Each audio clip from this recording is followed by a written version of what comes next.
How to install pip in Python. To lead off, I've already done a video of how to download Python directly from the official website. I'll link said video down below. If you download a certain version of Python directly from the website, you should already have pip installed. Going forward, we'll presume for whatever reason that you didn't do it that way, or that it somehow failed. Okay, first, navigate to this link that I'll link to down in the description. Open up your command prompt. Most of this will be done there. I'm on Windows, but the process is similar on Mac and Linux. In your command line, type python-m pip install upgrade pip. If that still didn't work, there's one more thing we can try. Back on the website, you'll see the script called getpip.py.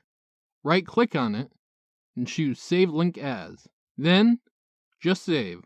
Now, go back to your command line and navigate to the Downloads directory. In that directory, simply type out python getpip.py.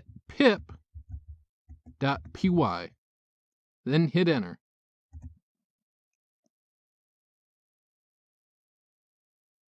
You may or may not get this yellow error message. If you're still getting the pip is not recognized error, you'll want to do this one last step. Copy the directory name from the error message. Type edit system in your Windows search bar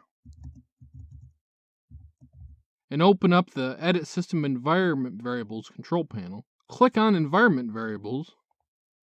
On system variables, click on path and click on edit. Click on new and paste in what you copied from the command line. Then hit OK 3 times. Close and reopen your command prompt, and now you should be able to use pip.